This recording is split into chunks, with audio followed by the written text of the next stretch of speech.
Hi, I'm David Farrier, a New Zealander accidentally marooned in America, and I want to grasp what makes this country tick.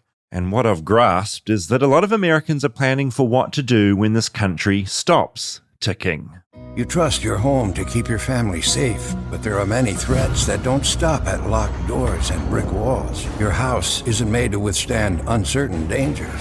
It turns out 40% of Americans believe that stocking up on supplies or building an underground shelter is a better investment than saving for retirement. But what are people worried about? Well, according to this ad I got served on Facebook for a bunker building company, a lot of things. Natural disasters, home invasion, or social unrest. Now, a few years ago, I would have put America's passion for prepping down to paranoia. But then the pandemic happened. I saw how quickly that toilet paper disappeared off the shelves. Since the pandemic, some surveys have 45% of Americans spending money on survival materials, up 20% on pre-pandemic 2019. Building a bunker is a step further, but a step that isn't just in the domain of wacky reality TV anymore. And all that worry and dread has meant bunkers are now a multi-billion-dollar-a-year industry. So, grab as much tin food as you can and say goodbye to civilization as you go underground into your heavily fortified subterranean space. Because this is the Bunkers episode. Flightless, flightless, flightless bird touchdown in America. I'm a flightless bird touchdown in America. As an American, Yeah. what do you think of bunkers, if anything? I mean, I think they're for paranoid people. Mm-hmm. Do you have a bunker? Not yet. Does Dax have a bunker? No. No bunker.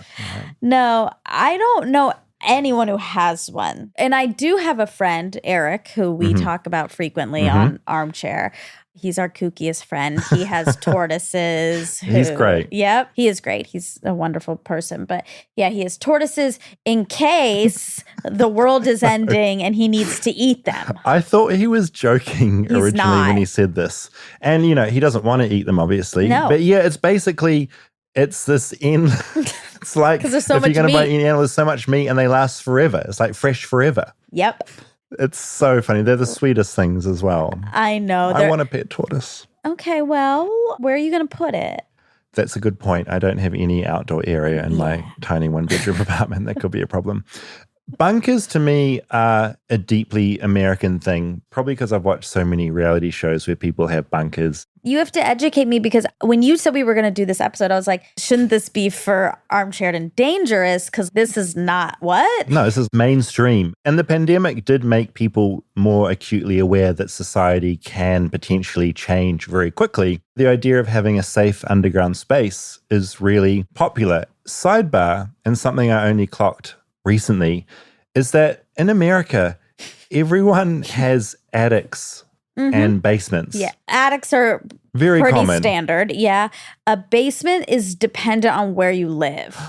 Okay, so I'm guessing New York has more basements. Or I'm just thinking of when you're in New York, you've got those little underground, but that's more shops, isn't it?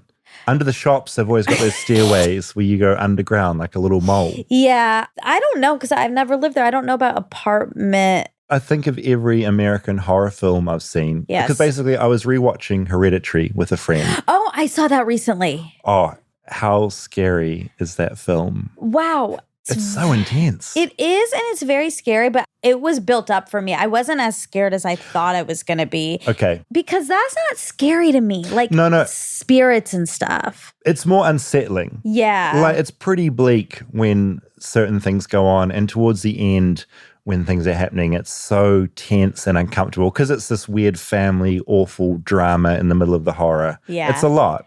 But you weren't like giggling all the way through. It was still like a lot, right? It was. Anyway, the whole culmination of that film was in the attic. And I was Yes. watching it thinking, in New Zealand, this wouldn't really happen because we don't really have attics. We have spaces in the roof, but they're not utilized like they are in America with this little Interesting. stairwell that you can pull down. It's more cut off. And is it because New Zealanders don't care about storage? It's a really good question because there's so much unused space up there. Yeah. I honestly don't know. If I ever make it back to New Zealand, I'm going to introduce the idea that this space up above you can actually be used. You can put a little ladder up there. Yes. You can have some horrific horror things play out if you're in a horror film. Yeah, you can put your I'm into costume boxes up there. All of that. All but of no, it. with this, I got to thinking about bunkers then, because obviously with attics, and then you've also got basements where you can sort of store stuff. And then that kind of, I think, goes into the bunker territory where people like the idea of being able to seal themselves underground to be safe. That part is weird to me because I feel like being underground is associated with fear and being stuck. Totally. I'm the same. In saying that, when I was a kid, I got obsessed with tunnels and being underground. No. I was a weird little kid. And my dad was like the loveliest man and would, he really wanted me to have a good life in any way he could give it to me. And so while most kids in New Zealand wanted a treehouse, I wanted a little tunnel. And my dad, which was crazy to think about, he dug me this tunnel that went like down under our driveway, which structure-wise is probably quite dangerous because you've got cars coming over the top. But I'm not talking like a little tunnel. He reinforced it with wood. So if I needed to like some alone time, I'd just like a little mole disappear under the ground. No. And I'd spend hours under there. Yeah, and I sort of understood the joy of having, because it was my secret space. It's like, where's David? We don't know where he is. I'd be in my little New Zealand bunker. Oh my God. First of all, your dad, that's so I know, sweet. It's almost like psychotically kind out there digging for his son. Like, dig me a hole, Dad. Dad, I want a tunnel. Build me a tunnel. Shitty little kid. And he did. He was out there and built me a tunnel. I can't describe how exciting it was. It had like a little secret lid that was covered in foliage. So I'd go down in my tunnel and I'd pull the little roof over and put it down. No, but also I have so much anxiety thinking about this. Did you ever almost get trapped? No, there was no trap. I had a little ladder to get out. But what if it gets sealed too tight? Oh, that would be horrific. But also, everyone would know where I was. They were like, where's Dave? He'll be in his hole. They'd know. Oh my God. You are so cinnamon. You've been cinnamon your whole life. And I actually completely forgot about that until I was researching this bunker episode. And I did enjoy it so much. And it's my personal theory that if you are into prepping and having this safe space underground, it is kind of fun and it's secretive and it's exciting. And I think that's why people get into it in such a heavy way. Yeah. That's holy my pet theory. shit. Oh my God. What'd you do? Read books? Watch porn? No, it was dark. It was dark? Was it? You're underground. There was no lighting. So I'd just be sitting in there in the dark. And there was no internet. Right. So what were you doing? Just down there. Wait, what? You're I'm just being sitting? underground. Yeah, because it was exciting. Because I was sort of, my thinking was, oh, no one can find me. Like no one else has a little tunnel. And you have an imagination when you're a kid. Yeah, I would have been, that's I true. don't know, I would have been, 7 or 8 or something like that. Like I had an imagination. Maybe the world's come to an end, or maybe I'm like hiding from a baddie. I had all sorts of things going on in my head. Baddie! Stop. Is a baddie a bad guy? Yeah, a baddie. The world is made up of goodies and baddies. Oh my God. Are you unaware of the way the world works, Monica? That's the Is main this rule. a TikTok trend or something I don't know about? No, it's literally, it's just a life fact. Yeah, life is made up of goodies and baddies. Sounds like a bad religious thing that's infiltrated. I love learning about you. Sorry, it's a lot. But one thing I learned as well when researching this topic is that Johnny Depp, back in 2017, he owned a lot of properties that were quite close to each other. And he was getting sick of the paparazzi coming over in drones and helicopters. So he connected quite a number of his homes together with underground tunnels. And I really like this headline from 2017, Johnny Depp close to completing transformation into mole person. Dax and Kristen and I want to build a tunnel from my house to this house. Oh, you just bring this up now? You're laughing at me about having my little tunnel? You're an adult. Well, we're not and you really want going your to do tunnel. it. We're not really. But honestly, I want to do it because like how fun and yes, exactly. You get it. You're getting all the things that you were laughing at me for. You now understand. You're right. But I'd be very scared in that tunnel. I'd be like running through it so fast because I'm afraid everything's going to collapse. Yeah. So you're thinking like quite a big tunnel. My tunnel, you couldn't run through it. That was the exciting thing. You'd kind of crawl underground. No, that's even scarier. That's like so claustrophobic. Yeah. And now I think about it, I did just watch that film about the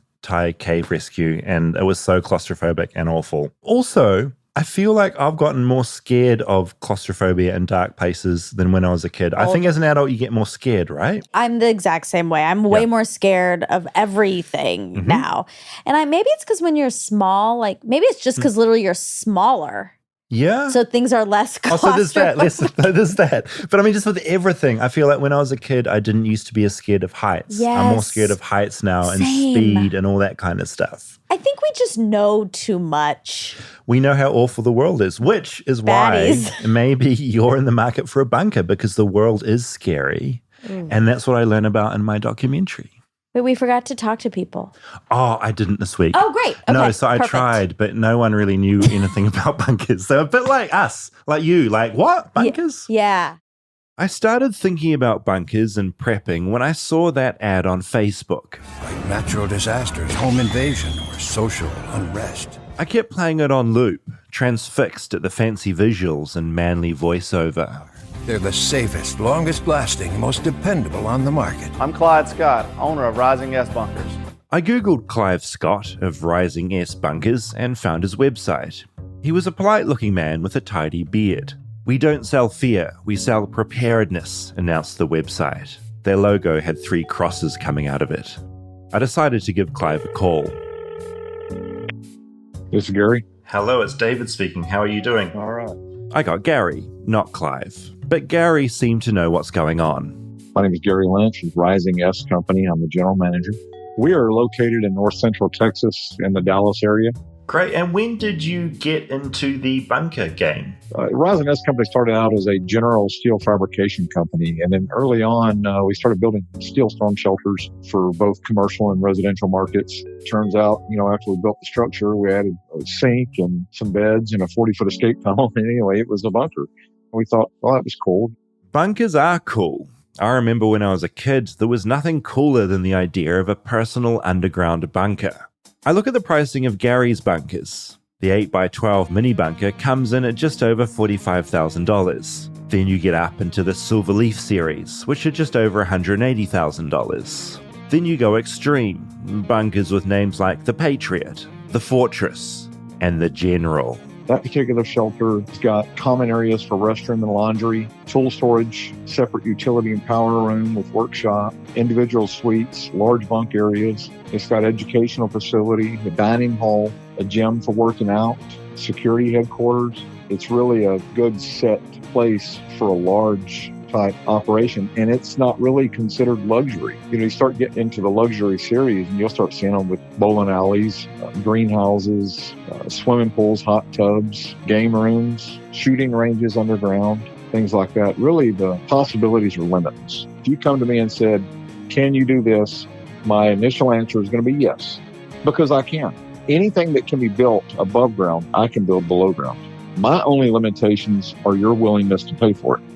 The General, that one he described earlier, comes in at $1.8 million.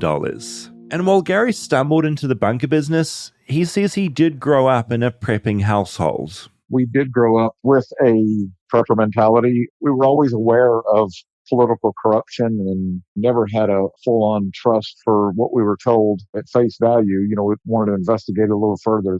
The United States is a tinderbox. Even the smallest spark can ignite a fire. At some point, I'm afraid that fire is going to go nationwide. Combine that with the 20-whatever trillion dollars we are in debt. Our economy is very volatile. We have weather events, got a world superpower in Putin threatening to use nuclear weapons on the rest of the world. How many reasons do you need to buy a bunker?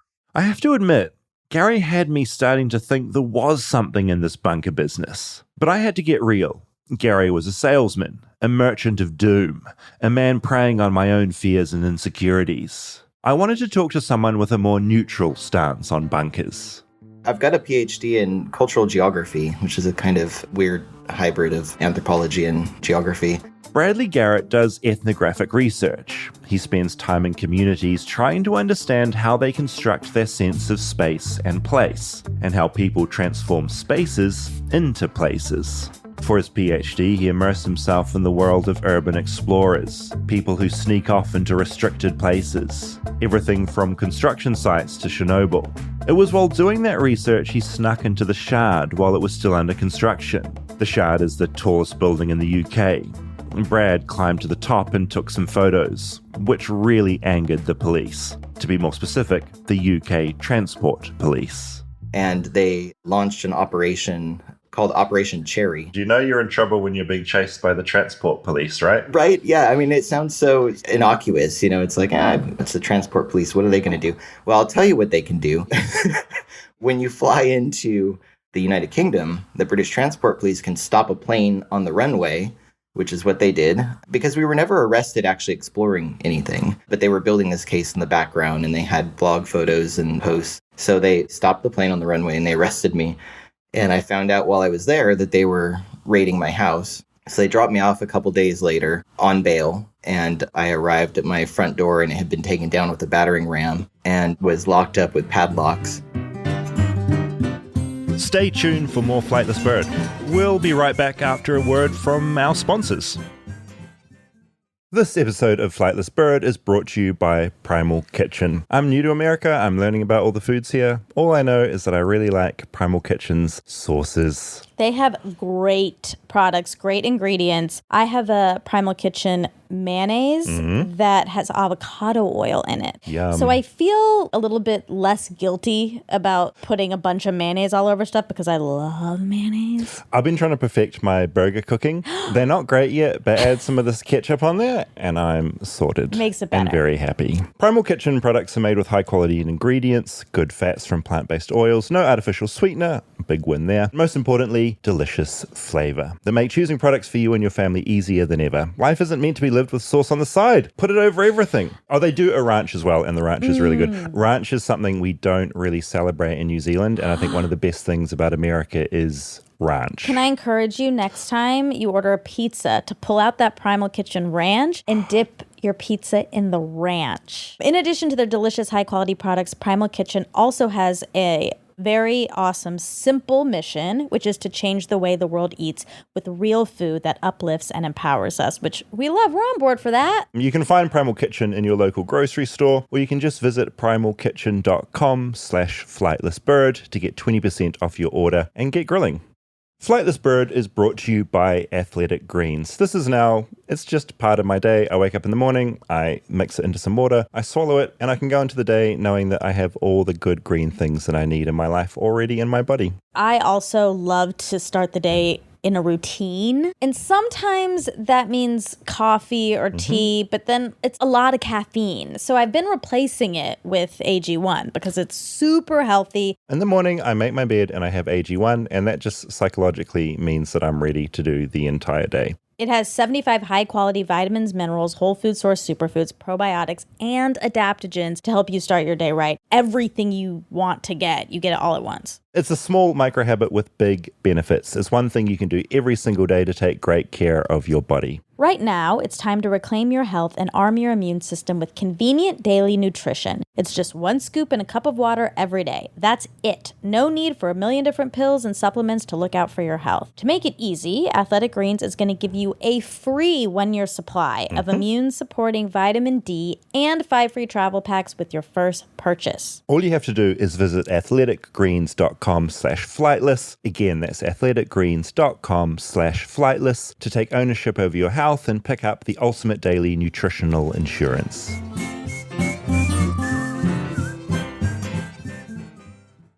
The American now faced charges in the UK over the Shard and his other ventures into closed-off subway systems in World War II bunkers. They placed him on bail and took his passport away. And Brad was marooned for 2 years in the UK, all his research on hold. Eventually, he got his date in court and got a conditional discharge. He came back to America and started writing a book about something he'd been thinking about a lot over his travels: bunkers? Because of my background in urban exploration, I had been into many of these bunkers. And when I started reading these stories about private individuals building bunkers that were kind of rivaling what governments were building, I knew that these were going to be interesting characters and that it was going to be an interesting story. My entryway was actually a bunker that I had already explored in the UK. It's called the Burlington Bunker, and it's about an hour outside of London under Wiltshire. It was built in 1956. It was the bunker that the UK government would have been evacuated to in the event of a nuclear attack on London.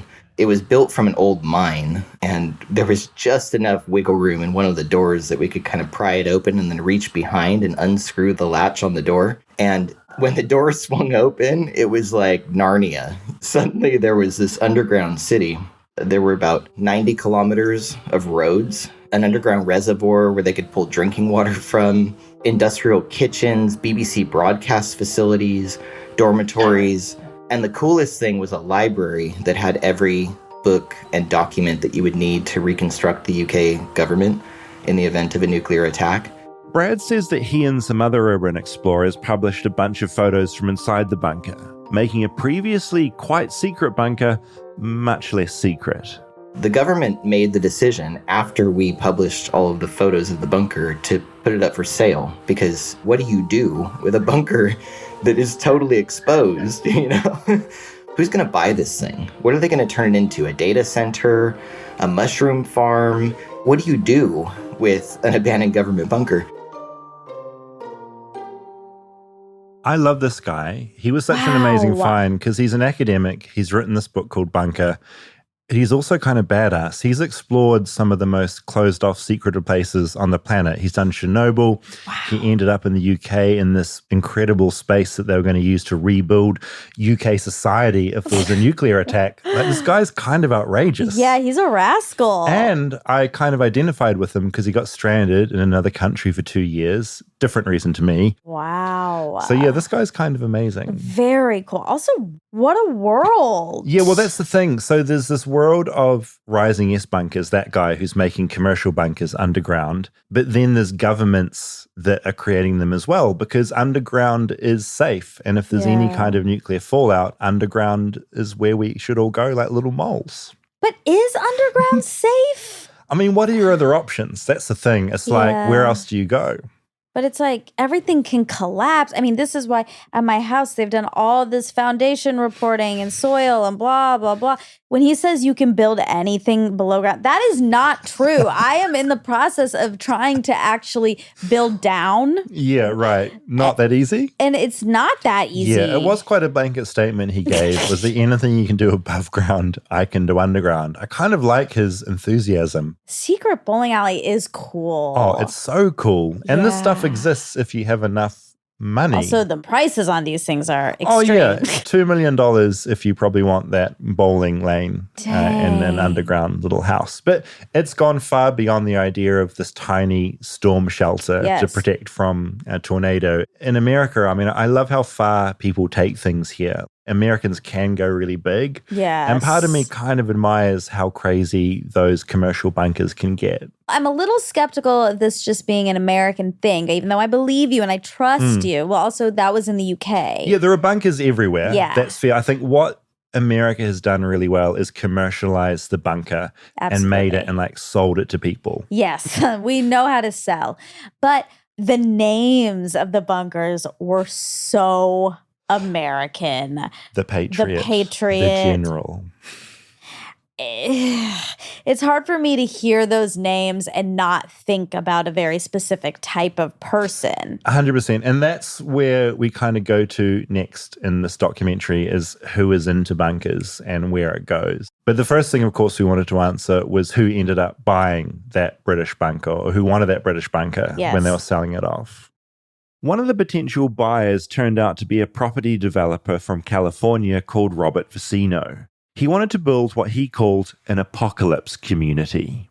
He said that he had a dream in 1986 that he was a sort of prophet anointed to ferry humanity through the apocalypse. And he developed this company called the Vivos Group, which their stated goal is to ferry 0.001% of the human population through the apocalypse into the next age, into what preppers call the PAW, the post-apocalyptic world.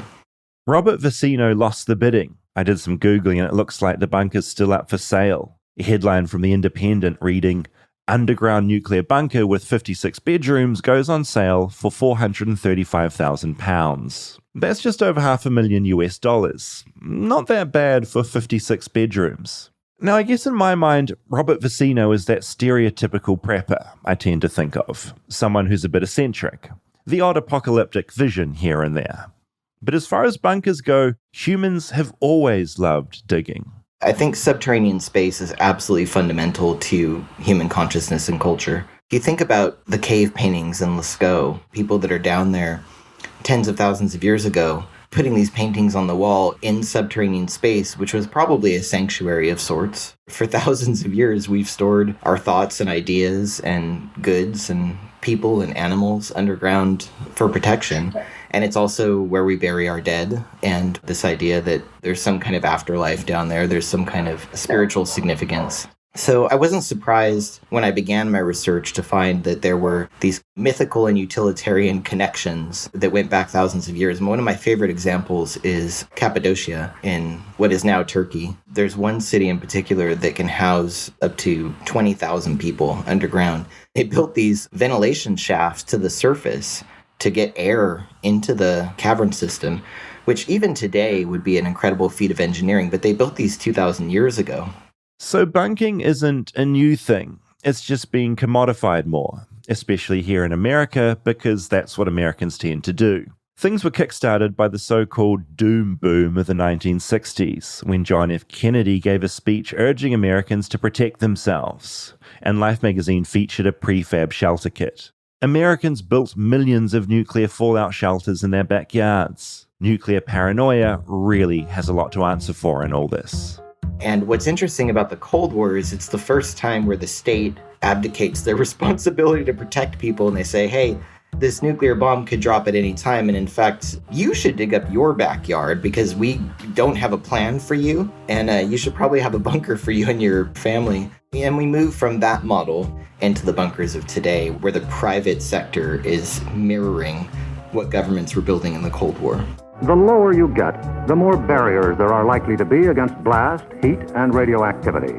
Brad's book about bunkers ended up being called Bunkers. He traveled to 8 countries to explore their bunker culture, from America to Thailand, interviewing over 100 people along the way. Now, I'd always assumed that American prepping culture was tied in with the evangelical Christian movement and Mormons. People who thought we were living through the end times. People who had a tribulation to prepare for. But Bradley says the ultra-religious make up just a small part of the prepping community here. Most of the preppers that I met are worried about the things we're all worried about climate change, about the war in Ukraine, about North Korea testing missiles, conflict with China, civil war in the United States. And then that kind of graduates up to nuclear war or an electromagnetic pulse, which I've become weirdly concerned about. Yeah, that's right. In writing this book, Bradley's sort of become a prepper himself. The more research I do into EMPs, the more I'm concerned that this is the thing we should actually be prepping for.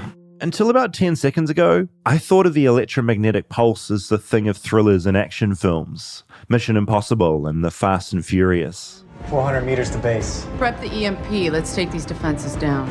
You fire off an EMP that disables all electronics, and suddenly Dom Toretto can break into a nuclear facility. But what Bradley is talking about is something much bigger. There was an event in the mid-19th century called the Carrington event. It was a CME, a coronal mass ejection from the sun. Essentially, every once in a while, the sun just kind of burps plasma, and that energy shoots down at the Earth, and it hits the ionosphere, and it magnetizes it. So this is why we see the borealis, the northern lights. That's the ionosphere being magnetized. There was an event in the mid-19th century where there was a very large burp, and it fried telegraph lines across Canada. People in New York City were reading newspapers by the borealis. I mean, it caused a huge amount of damage. And I read some government reports that essentially said that if there were a Carrington-sized event today, that it would wipe out most cars, that now run on electricity and computer systems. ATMs would go down, phones would go down, computers would go down, electricity lines would go down. As Brad's talking, I remember the reason I wanted to talk to him was for an objective point of view, something different to the bunker commercials on YouTube. Like natural disasters, home invasion, or social unrest.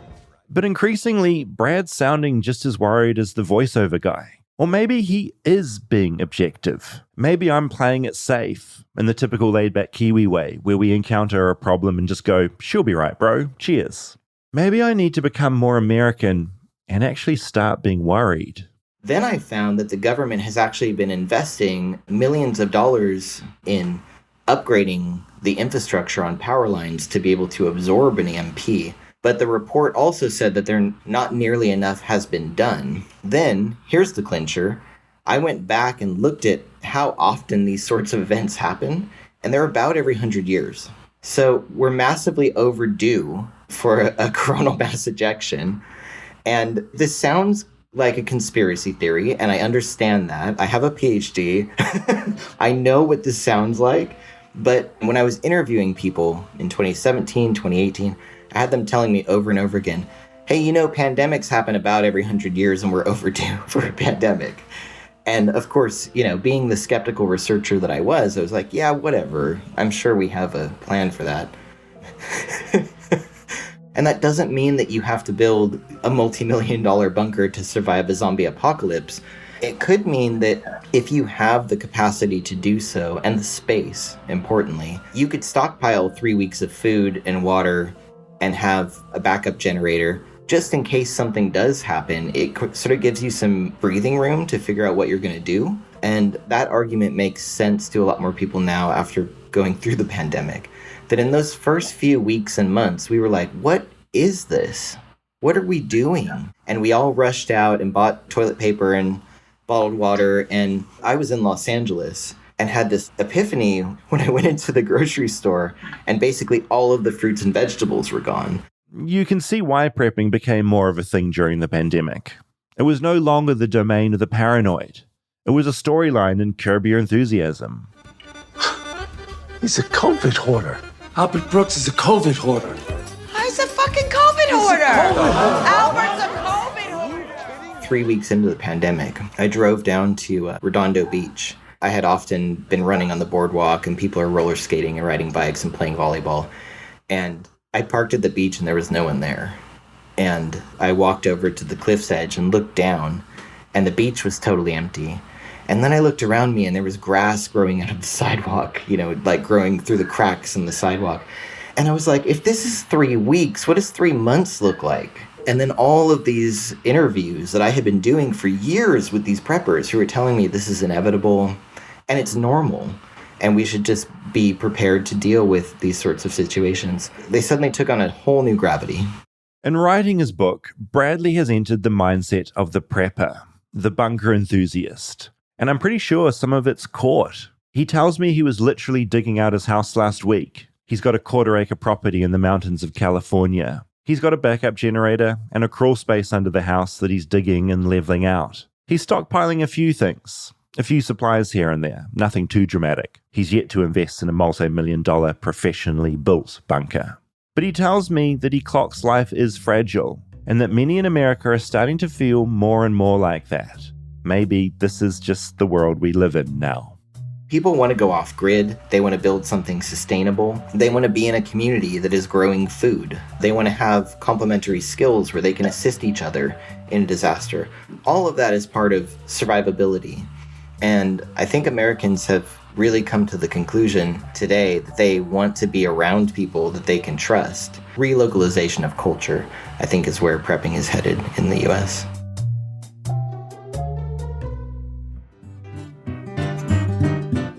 Stay tuned for more Flightless Bird.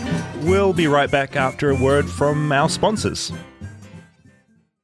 Flightless Bird is brought to you by Article. Now, just because we spend most of our time unconscious, sleeping, quite possibly drooling all over the pillow, it doesn't mean we can't do it in style. I've never owned a good couch in my life. I infamously in New Zealand impulse bought a couch, and it's one of the worst. My friends hated me for it. They hate sitting on it. I hate sitting on it. I now have a couch on the way from Article that is pretty much my dream couch. It's one of those L shapes. It's supportive. It's comfortable. It looks good. This Article couch is going to be the first couch I actually have had in my life that I like, and I'm excited about that.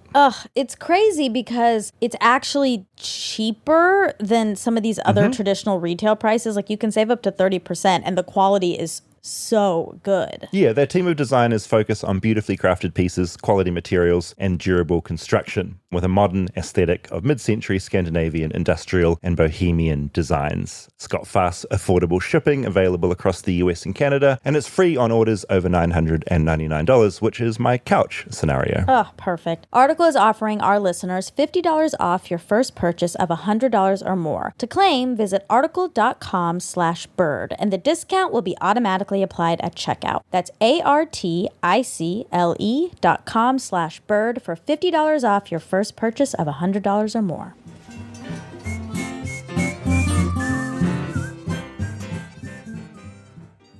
Things got pretty intense there. Whoa. I like seeing your face as that was going on.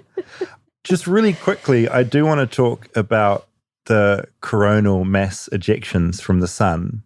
Because what he's talking about is right. But I, before this episode, Googled coronal mass ejection, and there's actually a small one heading for Earth. Like literally it's going to hit tomorrow. No. Yeah, no, it's bonkers. A tiny one. Is it going to affect my grids aren't eggs? No, nothing's going to. Oh, the eggs. Oh my God, what if it kills all my eggs? No, I shouldn't laugh. I've been growing them for 2 weeks. It's on its way. So I just copied and pasted this news article. The sun is sending a storm to Earth over the next few days, according to the National Oceanic and Atmospheric Administration. Our fiery star, the sun, spit out a series of bursts on Sunday that are now headed in the direction of our planet and could trigger a strong geomagnetic storm.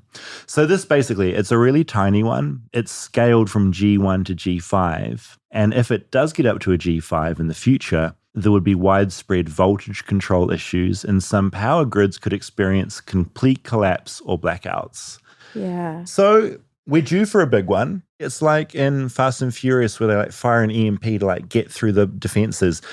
It'll just drop out grids. They are trying to upgrade things at the moment so power lines and power stations don't go down.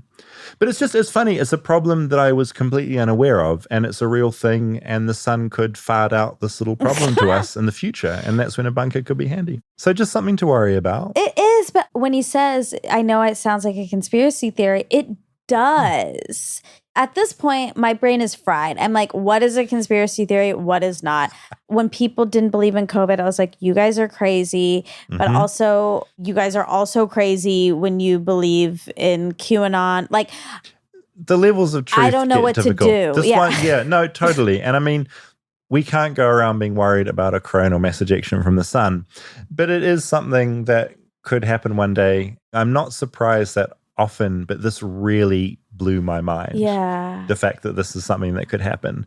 And, this is a guy who wrote this book, Bunker. He's been investigating bunker culture and survivalist culture. And that was the one thing that really stepped out to worry him. I know, but then do you think he's just like been so inundated in this that like the fear it is contagious? Yeah, it is contagious. Yeah, I mean, he was thinking more like a prepper at the end of his book than at the beginning.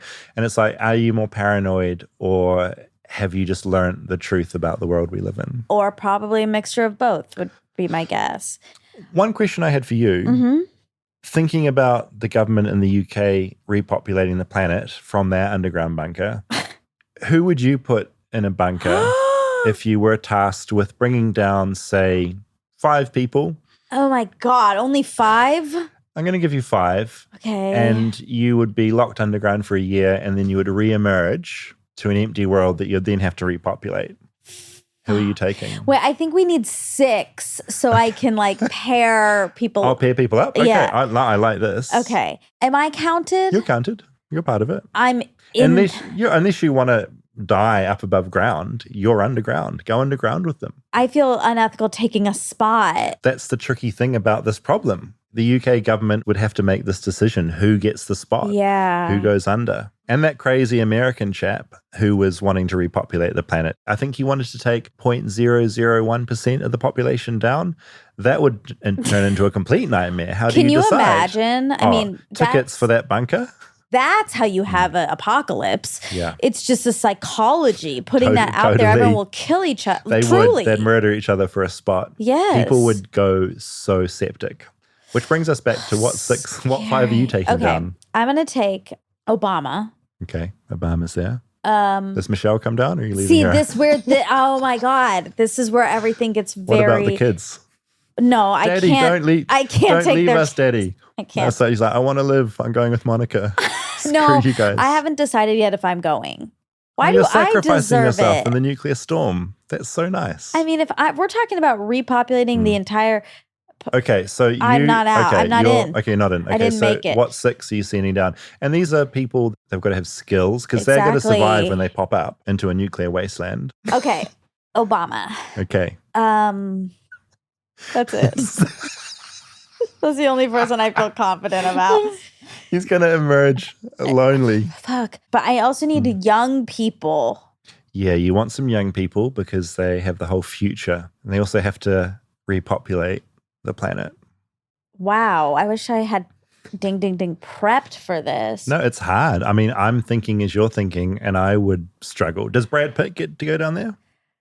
Now you're in the bunker. Well, he has He's in there, you're there as well. He has face blindness, and so do you. So you guys can't come because that will We be... want to eliminate that from the gene pool. No, it'll be so frustrating in that bunker because there's only 6. Every day. Yep. Brad, it's me, Monica. Brad, I'm Each sick day. of this. There's only 6 of us. Okay, can't you just know by now? Yeah. Okay, but I do think we do need an entertainer down there. Because It's the last thing we need. That's a long time, and someone needs to make me laugh. Or again, I'm not there. I'm not there, but they need to make other people laugh. So I'm going to say Chappelle. Chappelle's going down? Okay. Obama, Chappelle. I need someone who can build shit. God, Dax is, if he was here, he'd be vying for a spot, and he'd say he could build shit and fly planes, which he can't do. I don't think I'd bring an entertainer down. I don't think I'd bring Chappelle down. I would... We need a medical person. You need a medical person. You need someone who's maybe good with cultivating plants and stuff when you come to the top, sort of food. Maybe a therapist to keep everyone on track. No, we don't need that down there. At this point, I think I'm assuming the people I'm bringing down have been in therapy and they can then They can carry those skills forward. But you're right, like a farmer, like somebody who can cultivate food. Yeah, because you're going to have to get up there and start things off again. I mean, 6 is too hard. Okay, it's going to have to be a lottery. I think it's also the most cancelable thing you can do as well, isn't this it? is a horrible... It becomes really, really tricky. I feel fine saying Obama. Okay. And I'm going to We've stand settled on there. Obama. Yeah. Yeah. Is Bill going down?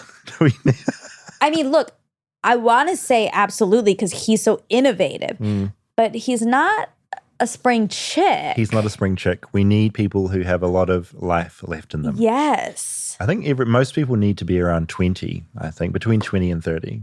Well, then I'm already out. Yeah, you're out. You're not in that bunker. I'm definitely not in that bunker. Okay, if you guys want to apply, we'll put up something on Flightless Bird. Yeah, maybe just send us some little messages on Instagram or something and let us know who you would put in your bunker because we've obviously done a terrible job. We did a bad job. Another thing I found out while looking at bunkers, because if you're looking into bunker culture, you inevitably get into preppers and people that want to survive when some awful thing happens. Yeah. So not just bunkers, but everything. And I came across Jim Baker, Tammy Faye's partner. Yeah, so Jim Baker, so he used to be into the prosperity gospel, all that kind of thing. And you get a lot of money from people. He got rich. It's done for fraud. Jim Baker is back. He is now into, I wrote the word down because I'd never heard it before, apocalypticism. Oh, so his whole TV show currently is being the world is ending in our lifetime. We need to make sure we can survive. And he sells something that I just found very funny. He sells these giant buckets of food. And that's how he makes most of his money now in this business. So I guess the idea is if you had a bunker, you would fill it up with Jim Baker's buckets. But I'll just show you a little video. Okay.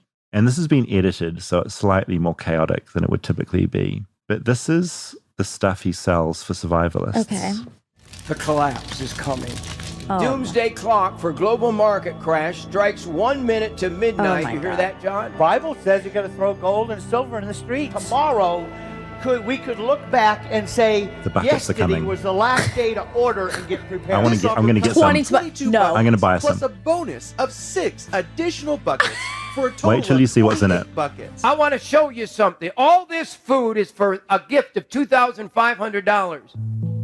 8 years of bulk food. This is what you should be doing. Wow. John, you come on. You're the rice preacher. You told me to do this. Look at they got shovels. By the way, get a shovel. These are foldable shovels. It'll go in your backpacks. This is how you dig the latrine. Ew. They've been cooking during the show. Wow. And this rice is hot. Woo, it just made. Yeah, it just came out. Oh my God, he took a handful of rice and ate it. Buckets and buckets of rice. No. Ew, this is disturbing. Oh, I mean, they just cooked this rice, you know. I'm hungry. I've been on this show for about 5 hours. I couldn't put my hands in them. Oh my God, I love you, man. I love you too. So this is taking me down a real rabbit hole. I found out that Costco at the moment has a big sale on these survivalist buckets. And I'm going to go and get us some.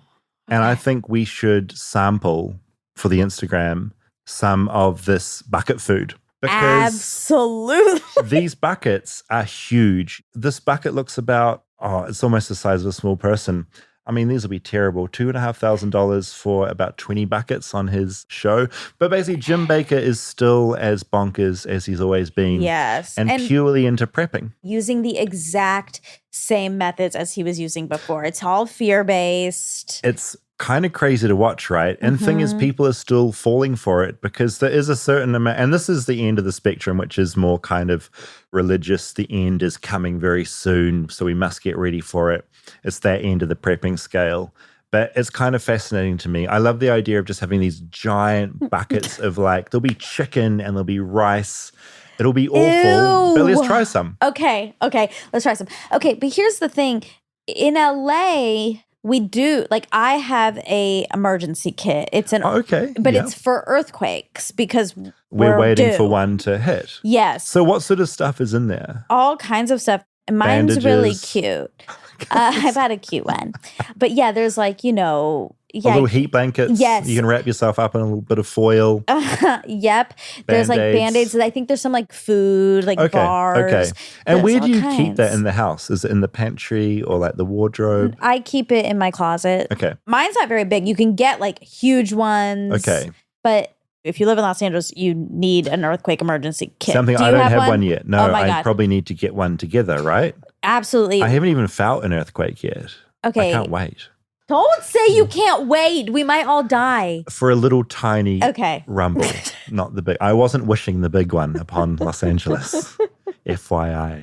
Okay, but when you buy this food, maybe also pick up an earthquake emergency kit. so Okay, you no, have great it. idea. Do Yeah. you want an extra bucket just for your house? Yeah. Because one of these buckets could feed you and everyone here. You can run under, you'll have your underground tunnel to Dax's place. You can fill it with buckets and you can both live under there, eating your Jim Baker's food. Ew. Waiting to surface again. Okay, but if it's chicken, how does it last? It's like space food. I think it's just sealed in. I mean, it wouldn't be good. Oh. But no, there's bucket meat.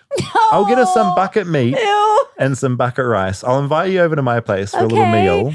And it will just be prepping food. Okay, I would love that. Maybe we'll do a taste test and I'll have one meal that's like a normal meal I make, which is also quite bad. And one which is just bucket food. I love taste tests. This is great. This is great. Water went well, so I think this prepping food would go well as well. Okay, this is fun. I like when we turn Doomsday into fun day. But there's a lot. I mean, what I really found interesting is that humans have been going underground forever. There's a reason cave paintings are in caves. We like places of shelter, and that's all we're doing today, except now there is also an underground bowling alley as well. Yeah, and buckets of food. Commodified. That's exactly right. Wow. I rent, so I can't build a bunker probably under my apartment block. I'd probably get arrested.